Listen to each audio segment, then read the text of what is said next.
ಮುಖ್ಯಮಂತ್ರಿಗಳಿಗೆ ಮೂಡ ಕಂಟಕದ ಜೊತೆಗೆ ಕೇಂದ್ರ ಸಚಿವ ಕುಮಾರಸ್ವಾಮಿ ಕೇಸ್ ಕೂಡ ರಿಓಪನ್ ಆಗ್ತಾ ಇದೆಯಾ? ಬೆಂಗಳೂರಲ್ಲಿ ಮುಖ್ಯಮಂತ್ರಿ ಸಿದ್ದರಾಮಯ್ಯ ಪ್ರತಿಕ್ರಿಯೆ ಕೊಟ್ಟಿದ್ದಾರೆ. ಕೇಂದ್ರ ಸಚಿವ ಕುಮಾರಸ್ವಾಮಿ ಅವರ ಮೇಲೂ ಆರೋಪ ಇದೆ. ಎಚ್ಡಿಕೆ ಸಾಯಿ ವೆಂಕಟೇಶ್ವರ ಮಿನರಲ್ಸ್ಗೆ ಗುತ್ತಿಗೆ ಕೊಟ್ಟಿದ್ದಾರೆ. ಹಿಂದೆ ಎಚ್ಡಿಕೆ ವಿರುದ್ಧ ಪ್ರಾಸಿಕ್ಯೂಷನ್ಗೆ ಅನುಮತಿ ಕೇಳಿದ್ರು.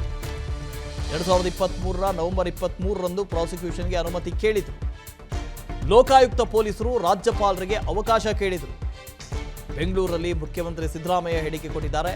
So H D. ಕುಮಾರಸ್ವಾಮಿ ಅವರ ಈ ಕೇಸ್ ಮತ್ತೊಮ್ಮೆ ರಿಓಪನ್ ಆಗುತ್ತಾ? ಹಾಗಾದರೆ ಮೂಡ ಪ್ರಕರಣದಲ್ಲಿ ಮುಖ್ಯಮಂತ್ರಿಗಳಿಗೆ ಈಗಾಗಲೇ ರಾಜ್ಯಪಾಲರು ಪ್ರಾಸಿಕ್ಯೂಷನ್ಗೆ ಅನುಮತಿಯನ್ನು ಕೊಟ್ಟಿದ್ದಾರೆ. ನಿನ್ನೆ ವಾದದಲ್ಲಿ ಬಹಳ ಕ್ಲಿಯರ್ ಆಗಿ ಮುಖ್ಯಮಂತ್ರಿಗಳ ಪರವಾದಂಥ ವಕೀಲರು ಕೂಡ ಉಲ್ಲೇಖ ಮಾಡಿದ್ದಾರೆ. ಒಟ್ಟು 12 ಜನ ಅವರ ವಿರುದ್ಧ ಕೇಸ್ಗಳಿದ್ದಾವೆ. ಪ್ರಾಸಿಕ್ಯೂಷನ್ಗೆ ಅನುಮತಿ ಕೊಡಿ ಅಂತ ಹೇಳಿ ರಾಜ್ಯಪಾಲರ ಬಳಿ 12 ದೂರುಗಳು ಬಂದಿದ್ದಾವೆ. ಆದರೆ ಇವತ್ತಿನವರೆಗೆ ಯಾವೊಂದು ಕೇಸ್ನಲ್ಲೂ ಪ್ರಾಸಿಕ್ಯೂಷನ್ಗೆ ಅನುಮತಿಯನ್ನು ಕೊಟ್ಟಿಲ್ಲ ರಾಜ್ಯಪಾಲರು. ಅದರಲ್ಲಿ ಕುಮಾರಸ್ವಾಮಿ ಅವರ ಒಂದು ಕೇಸ್ ಕೂಡ ಇದೆ. ಕುಮಾರಸ್ವಾಮಿ ಮೇಲೆ ಮತ್ತೆ ಪ್ರಾಸಿಕ್ಯೂಷನ್ಗೆ ಅನುಮತಿ ಕೊಡಿ ಅಂತ ನಿನ್ನೆ ಸಂಜೆ ರಾಜ್ಯಪಾಲರಿಗೆ ಎಸ್ಐಟಿ ಮನವಿ ಪತ್ರ ಸಲ್ಲಿಸಿದೆ. ಕುಮಾರಸ್ವಾಮಿ ಅವರ ಮೇಲೆ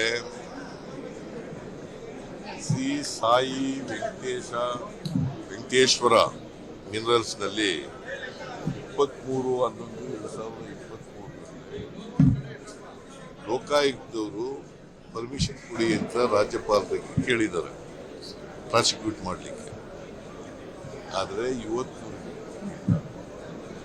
ಮತ್ತೆ ಕೇಳಿದ್ದಾರೆ ಅಷ್ಟೇ, ಗೊತ್ತಾಯ್ತಾ? ಅದನ್ನ ಮತ್ತೆ ಕೇಳಿದ್ದಾರೆ. ಅಂದ್ರೆ 26/7/2024 ಅಬ್ರಾಹಿಂ ನನ್ನ ಮೇಲೆ ಕೊಡ್ತಾರೆ 11:15 ಗಂಟೆಗೆ. 10 ಗಂಟೆಗೆ ಶೋಕಾಸ್ ನೋಟಿಸ್ ತಯಾರಾಗ್ಬಿಡ್ತದೆ. ಇದು ಡಿಸ್ಕ್ರಿಮಿನೇಷನ್ ಅಲ್ವೋ? ಕುಮಾರಸ್ವಾಮಿ ಮೇಲೆ ಮತ್ತೆ ಪ್ರಾಸಿಕ್ಯೂಷನ್ಗೆ ಅನುಮತಿ ಕೊಡಿ ಅಂತ.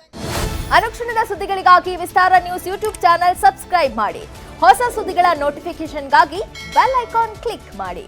ಲೇಟೆಸ್ಟ್ ಅಪ್ಡೇಟ್ಸ್ಗಾಗಿ www.vistaranews.com ವೆಬ್ಸೈಟ್ಗೆ ವಿಸಿಟ್ ಮಾಡಿ. ಅಂಗೈಯಲ್ಲೇ ಜಗತ್ತಿನ ಸುದ್ದಿ ತಿಳಿಯಲು ವಿಸ್ತಾರ ನ್ಯೂಸ್ ಕನ್ನಡ ಆಪ್ ಡೌನ್ಲೋಡ್ ಮಾಡಿ.